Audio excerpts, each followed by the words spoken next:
iPhone 12系列正式发售以来，已经有不少用户纷纷入手。4款产品尺寸定位不同人群，但2款 6.1 英寸型号分别为 iPhone 12和 iPhone 12 Pro， 它们给一些用户在选择上成了难题。既然想买新一代的 iPhone 12，那怎么能不做好挑选功课呢？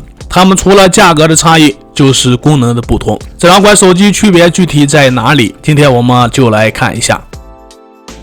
首先，图片中的这份数据已经列出了2款产品的配置信息。可以看到 iPhone 12和 iPhone 12 Pro 都采用了 6.1 英寸的 OLED 屏幕，支持实体双卡双待，处理器也同样新一代的 A14， 都拥有 3D 人脸解锁，均提供 IP68 级防水防尘级别。但区别是 iPhone 12的屏幕最大亮度是625尼特， Pro 版是800尼特。出门在外，亮度更高的屏幕显然更容易分辨和操作。上一代的 iPhone 11 Pro 和 Max 最高为800尼特，而 iPhone XS 和 Max 是最高660尼特。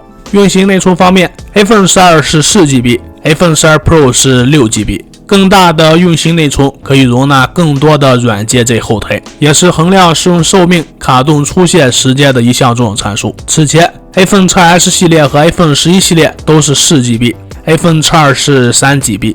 外观上， iPhone 12采用了磨砂金属中框，背面为其他的材料玻璃， iPhone 12 Pro 则是不锈钢金属亮面中框，新一代磨砂玻璃的背面。自然iPhone 12 Pro 和 iPhone 12除了正面玻璃的硬度，它的背部玻璃面板要比 iPhone 12更硬更耐水。另外，磨砂的材质是更不容易沾指纹的，材质和颜色也都是要该考虑的一项。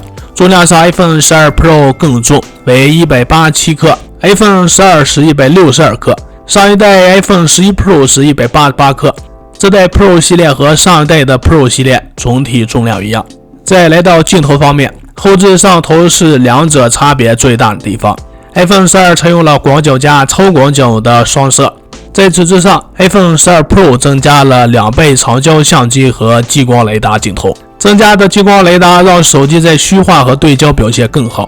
视频拍摄上2者都支持 4K 6帧拍摄，但杜比模式下 iPhone 12只能 4K 3帧拍摄。存储容量方面，2者都有 128GB 和 256GB 可选。因为定位不同， iPhone 12还衍生出了盖板 64GB， 12 Pro 则起步是 128GB。 同时选择同一内存版本的差价也相差了很多。以上基本就是2款产品的一些区别。好了，今天内容就这么多，欢迎关注、点赞和留言互动，下期内容我们再见。